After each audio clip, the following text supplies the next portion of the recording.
I want to thank our sponsor, Aviate Watches, who create timepieces to seek the honour of both the aircraft and the untold story of the airmen who have dedicated themselves both in and out of the cockpit to bring these incredible machines to life. They give the customer a deeper look into the shape and form of an aircraft and tell some of the incredible stories behind aviation to help draw out the brand.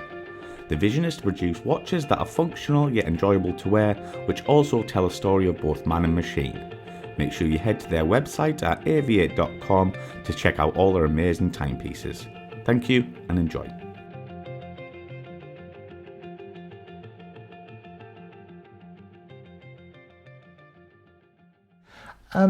When we went from the Harrier to the Harrier went out of service, pardon me, that wasn't a great sentence. When we went from the B model to the C model of the F-35, it was rapidly became apparent, obviously, that we would need people on exchanges with people who knew how to operate those aeroplanes. I was out of area with the French at the time. I was on the Charles de Gaulle and off the bottom of the boulevard supporting Afghanistan. I was doing a 4-month, including Christmas, away with the French. And myself and actually the fellow who's now the French defence attaché in the UK, he was the commander of the air group at the time. We came up with a plan to essentially find French Navy jobs for our guys, because we went out of service while I was with them. When at the same time the guys in the UK were planning to keep the fires going by sending both a stream of junior guys out to the US Navy to learn how to cat and trap, but also a stream of seniors, and there were 6 slots for each.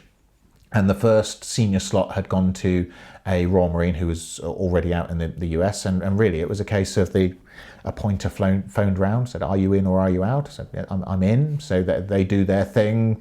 The powers that be sit in a room with your folder, and at the end of the day, it's either white smoke or black smoke. And I got the call saying you've got the second slot, as it were. So I was due to then go out to the US. Had the minor issue of when I got that phone call, I was actually packing to go out to LME. I was going to Libya for that one. But essentially what that meant was that left Fiona at home with sort of the last parting sentence of rent the house out, pack the kit, we're going to the US, I'll be back in the summer. And that's how it happened. So what's the actual E-model design for? Is it like air-to-air strictly, or? No, it's... The people will disagree with this, but it is the world's best self-escort strike fighter. Full stop. Oh. Full stop. It's superb. It can, everyone, you can have a pop at the Super Hornet because of issues they had while they were developing it. Meant that it's not as fast as other platforms, mainly because of the position of some of the pylons, I think, but the ability to carry the weapon load that it can and the variety of weapons that it can, including no end of anti-surface weapons, no end of anti-shipping, it's got an anti-shipping capability. When I was out with the US Navy, we went to Red Flag and we'd just got approval to fly air-to-air in a 1002 plus fit, so 10 AMRAAMs, 2 Sidewinder and a cannon. Wow. And so, usually you sit in these debriefs and air-to-air is quite fraught, and the reason that you have instrumented ranges and targeting pods and people very good at drawing fights on boards is because you forget stuff, and it's all a bit too much for the human mind to get. But taking the Super Hornet to Red Flag, you had so much situational awareness that it was actually quite straightforward. To be offensive counter-air on Red Flag in the Super Hornet was actually just any other day at the office. We had a APG-79 AESA, which could show you the entire air picture, and you had 10 AMRAAMs to shoot. So you could send the first 2 just as a like signal of intent, really. And you'd, occasionally you'd hear one of the younger guys say something like, "Oh, should I?" Dithering. I said, "Just fire, just get one off." But actually, the trick with the Lot 33 Super Hornet, we had the AESA, we had a jammer, we had a decoy, we had helmet-mounted sight, we had 10 AMRAAMs, we had AIM-9X. It was just an amazing platform. But the real joy of it was how they put it together. The guys at Boeing need to be given a beer by someone because, so for example, when you looked at your radar screen, everything worked. So you would look at the radar it would tell you what you were facing. The jet had a couple of ways of working out what the opposition were, what their IFF codes were, all those other things, and they were all perfectly correlated every single time. It wasn't like an idea that there might be a Link 16 track, and the Link 16 fit was fabulous, by the way. A Link 16 track, a radar track, an IFF hit, and you were busy trying to work out what was going on. They were perfect. And the fact that there was the Link 16, actually, I found the hardest thing about red flag, and this sounds stupid, is remembering that the F-15s couldn't see what we could. So actually the skill was not listening to the AWACS anymore or the ground controller. It was making sure that you had enough targets in the enemy groups to make sure that people could see what you could see. So for example, on our last push at red flag when I was with the VFA 25, I think Red Air put something like 24 jets up against us, and they were in a big wall presentation of caps at various altitudes. But you have a massive tactical display between your knees, God's eye view, radar screen here, and an azimuth and elevation screen here. You go, well, this is a doddle. They've stacked 6 high, 6 low. Well, if I can just quickly put contacts in all of them, we've got it suitcased. It was absolutely fabulous. I obviously take the fact that all aircraft are compromises, and people will have a different opinion. We'll see on the comments on this one. Exactly. as to how aeroplanes fare against each other or with each other. But to be honest, with that cockpit and though all the weapon loadouts you can take, I couldn't actually, when I was on exchange, think of any better platform to go to war in. I know F-35 wasn't quite on the scenes yet. Raptor was, but and I guess the USAF at the time were trying to reorientate the Raptor more to an air-to-surface role as well, to make more use of it. And then you've got the F-15E, which has a similar sort of swing capability. But other than those, I don't think anyone else really gets into the argument. So it certainly didn't in 2011, 2013. Again, we'll see in the comments. Yeah, you might do. Yeah. But could you tell us what it was like from your ground training to your flying training, and how it differed, and what were the similarities to the Royal Navy? Well, we started off, the first thing you do is go and do all the medicals, which are all the same. Other than the hearing, you can't cheat in the US Navy hearing test, which you can in the Royal Air Force, Royal Navy one. Didn't know that, okay. Yeah. If actually, I was busy just doing what I've always done in the hearing booth at Pensacola, and there was the voice of God came and going, you're pushing the button when you shouldn't be, you're cheating, we're going to stop the test. I was like, thought it was the same. You do the sea survival type stuff, parachute type stuff, swim fizz, all that is the same. And the only thing that I would say is significantly different, or was at the time, is that the US Navy did a far better job of preparing you in the simulator to get in the aeroplane for the first time. Okay. So when I went through the Sea Harrier, I can't remember how many simulator rides you got, but it wasn't that many. And so you got to the aeroplane with a sort of sense of trepidation, whereas you actually went through in the US Navy a significant amount of sims to get to your first check, and then you were allowed to go in the aeroplane. And actually, I found my first flight with an actual instructor a little bit annoying, because he was showing me and I'll show you this later, but the checklist is, 2 inches thick? The how to do this quickly, boys in confidence checklist is a handwritten bit of paper, one side. So you've gone through whatever it was, 20 plus sim rides, learning how to do everything. And then there's this voice in the back going, oh, while you're doing that, you could be doing that. Or, don't do that, don't do this first. Do this. Come on, well, why are we still in the shocks? We've been started for 6 minutes type thing. And so that was different and far more professional, I hate to say, in the US Navy. And the other thing that, whilst we're on the differences, the US Navy taught basic fighter manoeuvres, DOCT, fabulously. I know there's that Top Gun legacy there, but I think there was a little bit, stroke a lot, in the Royal Air Force, Royal Navy throughout my flying training of, I can do it, why can't you? I fly by feel, but I can't explain how I do it. Whereas the US Navy had actually broken down the science of basic fighter manoeuvres very well. So you had your tactical boldface, that if you see this, you are to do that. Don't ask a question. Just do it. These are the rules you're going to live by. These are the pictures you're looking for. This is what you're going to do, and this is how you're going to piece together a fight in a series of manoeuvres. And I thought that was fabulous. I really did. So, like, did you bring any of that information back to the Royal Navy, or like kind of try and get it in there somewhere? No, I wasn't able to. I remember talking to the Typhoon desk officer at Air Command, because I came back from my exchange to be the F-35 capability manager, and I thought that that was a good thing, and I mentioned it to them. But I obviously came back to a force that was no longer there, so it was quite hard to inject that sort of learning into. So, Paul, what was it like having reheat for the first time? Reheat's fabulous. Reheat just feels a bit like that you don't need to obey the laws of physics for a little while. It's that sort of a feeling. And reheat, the nose authority that the aeroplane could give you as well with the Super Hornet was just for a Harrier driver was staggering, absolutely staggering. And what was it like working on a US carrier?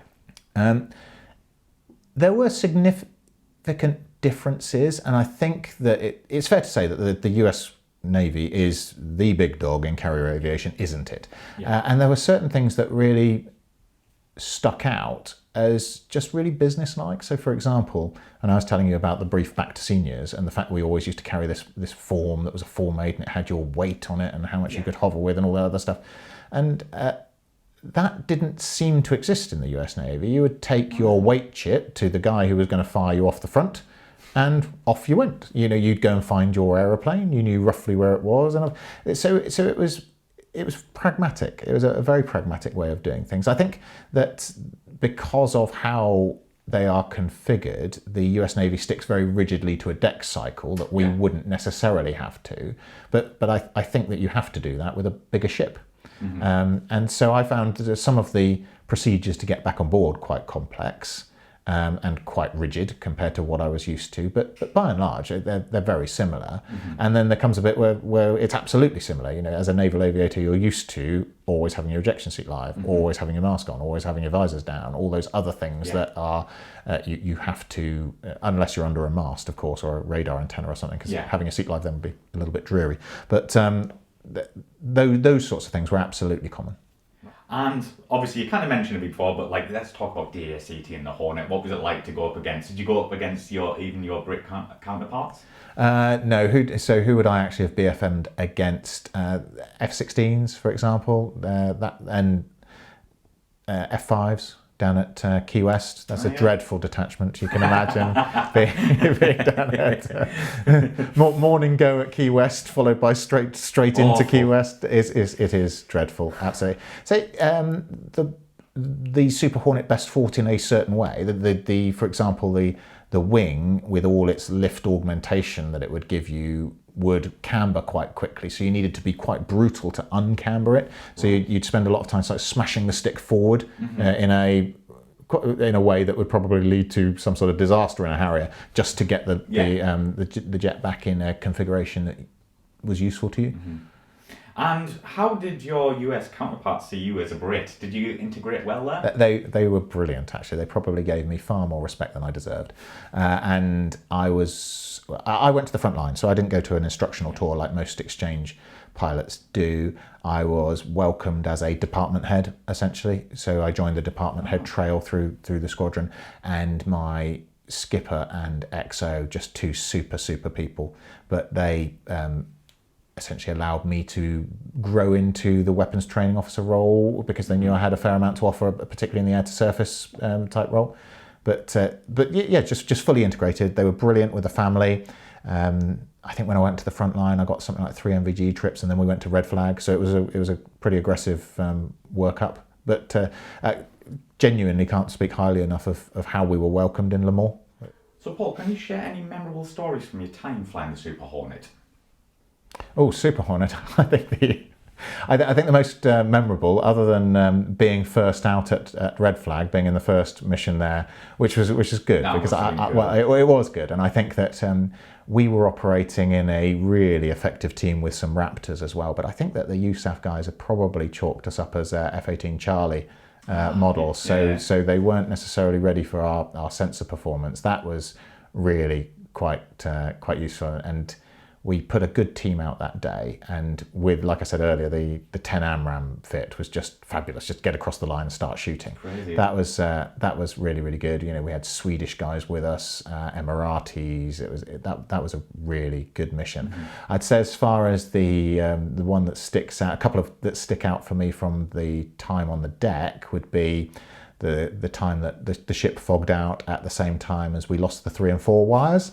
So that was, Of course.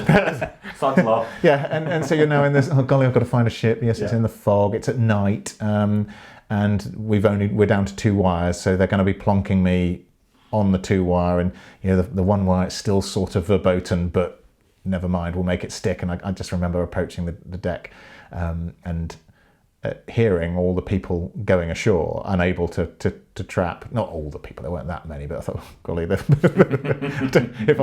if I sense that I'm over steel, I'm going to make this one stick, which probably meant the landing wasn't that great. And then I remember, just because it brought a smile to my face, we did what was called an airborne respot. So believe it or not, it was just a case of at night, get everyone airborne for a short, something like a 45-minute cycle, right. But it just allows them to get the deck back in the order for the morning. So rather than having jets on tractors all night, it's just launch everyone.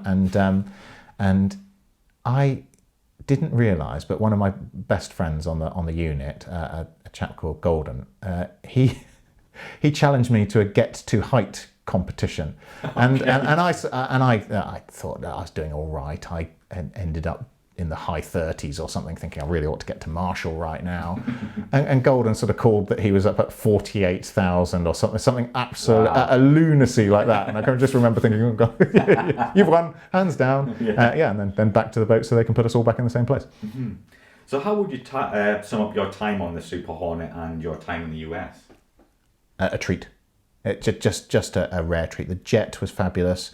The squadron was absolutely brilliant. Squadron leadership, all the troops, really, genuinely from beginning to end, there was nothing bad about any time with the US Navy. And do you still keep in contact with the people you flew with and work with? Yeah, not all of them, a couple. So I now work for an American company. So there was a time when I was travelling a fair bit across the Atlantic, and you can send out an email saying, hey, any friendlies in the Washington area the coming week or whatever. But that fellow that I just spoke to you about, yes, he's just left the US Navy, having had a squadron command in Japan. So he's now back in the Washington area. So I look forward to hooking up with him. So Paul, you've also got a new book out. Tell us about this. I'm very proud of this book. This book actually started when, you remember I told you I was away on the Charles de Gaulle. I decided, because I had a bit of time on my hand, to start tapping up some of the better stories from my time in the Sea Harrier and the Harrier Force. And I did so. That gathered a bit of impetus when the jet went out of service, halfway through my out of area with the French. And then, to be honest, Mike, I forgot about it. I left them. The book was in various chapters on hard drives, in old email accounts. Luckily, I emailed some of them back to myself. And purely by chance, essentially, one person I used to work with approached me one day to say, I can't help but, you told me you wrote a book. I think that I know someone who could help you kick it into shape. Right. And I needed a bit of time to do that, obviously. That was the pandemic. And so we went from a pretty rough and ready, probably a little bit brusque because of it was written in the I've just gone out of service once, I've just gone out of service twice context. So there were some opinions that needed to be refreshed, shall we say, with the passage of time. And also it went from being, say, 12, 20 standalone stories, all of which require you to explain the subject matter for every time. You don't need to do that if you're writing a book. And so it went from being standalone bits that I couldn't find all of them, sadly. I think I had as many as 20 written down. I managed to find, let's call it 14, and then kicked it into shape throughout the pandemic and out at the end of April. So genuinely very proud of it. Absolutely, and you should be. So how can we find it online? It's actually marketed or it's published, by Penguin. So anything for example, penguin or waterstones, etc., will have it. I think if you Google Paul Tremelling or Harrier how to be a fighter pilot, it comes up. You'll get a whole page of hits. You're also on Twitter. Maybe people can find you there. Do you know your handle? It's very boring. It's Paul_Tremelling. So yeah, I'm not hiding. So Paul, do you have any hobbies? Mainly fishing and playing rugby. There you go. Keeps me busy. Favourite aircraft you have flown? I know it's a difficult one, and everyone. It is a difficult one because the Sea Harrier was my first love, as it were. The GR took me to war, and the Super Hornet was easily the most capable of the three. So I think we're going to have to go with the Sea Harrier. The Sea Harrier, right. Any aircraft you would love to fly, either past or present? Yes, the F4 Corsair. Okay, interesting. Never heard that one before. It's normally the Blackbird or something like that. Now, I think that the Corsair, because A, that gull wing looks superb, and B, I quite like the story. This might be myth, might be legend, might be true, that the US fellows were puzzling about how to get it onto a deck, and it was the Fleet Air Arm that did it. And actually, when you look at the performance stats, though, for a propeller-driven aeroplane, it is fabulous. Absolutely, yes. And to wrap up, obviously everyone's going to be able to see the helmet in this shot, but can you tell us about that and where it came from? Yeah, so this is my helmet from my exchange tour with VFA 25. VFA 25, the Fist of the Fleet. This is their patch, which has the fist with the lightning. And VFA, the fighter attack unit, it's got a heritage through other units as well. And the stars will signify essentially combat honours. So I walked into the parachute loft one day, and the guys had said, "Sir, look what we've done for you. Do you mind?" I was like, "Well, that's one of the coolest things I've ever seen." So hence my Union flag fist was a gift from the boys. Really, it's superb. And how did you walk away with that? You just like, I'm going to take my helmet, or did they gift it you? Well, actually, I said I'm going to walk away with my helmet, Right. and the guys, and you won't believe this, the US being a superpower, but they actually asked, could we keep the oxygen mask because we don't have enough at the moment. No way. So the reason it doesn't have an oxygen mask is I was too nice, and I should have said, no, I'm keeping it. What a gentleman. Yeah. Well, Paul, thank you very much for coming on the show. It's been an absolute pleasure. Thank you.